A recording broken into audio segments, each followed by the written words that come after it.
এই যে আল্লাহর সাথে ওনার কি ডায়ালগ মারছেন, এটা কোরআনে আছে না নাই? এরপরে উনি ওনার কলিজার টুকরা ছেলে সাইয়েদনা ইসমাইলের সাথে কি ডায়ালগ মারলে, সেটাও কোরআনের ভেতরে আছে না নাই? আবার সাইয়েদনা ইব্রাহিম এলাকার লোকদের সাথে কি ডায়ালগ মারলেন, সেটাও কোরআনে আছে না নাই? তিনি বললেন, মা হাযিহি তামাসিলুল্লাতী আনতুম লাহা আকিফুন। ও এলাকার লোকেরা, নিজের হাতে মূর্তি বানিয়ে মাথাটাকে নিচু করে ওম নমো ভগবতী কেন পড়ো? কেন কেন? ক্বালু ওয়াজাদনা আবানা লাহা আবিদিন।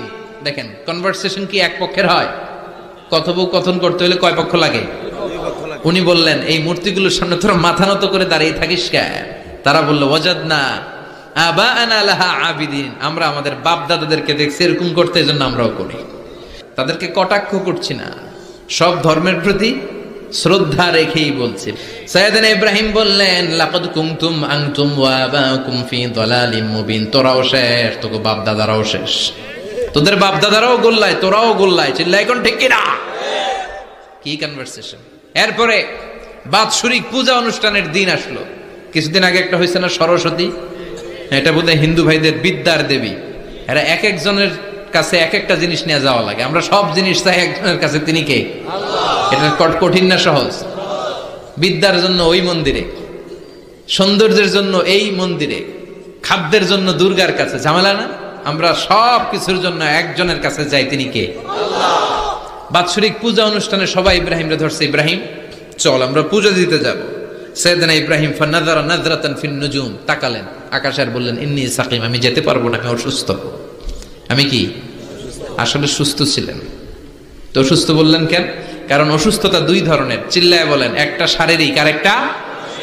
সাইয়েদনা ইব্রাহিম মানসিকভাবে প্রচন্ড বিপর্যস্ত ছিলেন, অসুস্থ ছিলেন। এর কারণ গোটা উম্মত মূর্তির পূজা করে, এই দৃশ্য দেখে কোন নবী মানসিকভাবে সুস্থ থাকতে পারে না।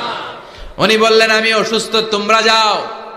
সবাই বলল, ঠিক আছে আমরা যাই। ইব্রাহিম, তুই আমাদের ঘরের মূর্তিগুলারে পাহারা দে। মূর্তি পাহারাদার একজন ভালো লোক পাওয়া গেছে। মূর্তি পাহারা দেওয়ার জন্য ভালো একজন পাহারাদার পাওয়া গেছে। নাম? কথা কন, কথা বুঝতে কষ্ট হচ্ছে মনে হয়। মূর্তি পাহারা দেওয়ার জন্য কারে পাওয়া গেছে? সাইয়েদনা ইব্রাহিম কয়, ঠিক আছে আজকে পাহারা দিমু, জন্মের পাহারা। যা তোরা দিতাছি, পাহারা দিতেছি, যা। এইবার সাইয়েদনা ইব্রাহিম মূর্তির ঘরে ঢুকলেন। দেখেন কি সুন্দর কথোপকথন আল্লাহ তুলে ধরলেন। আল্লাহু আকবার।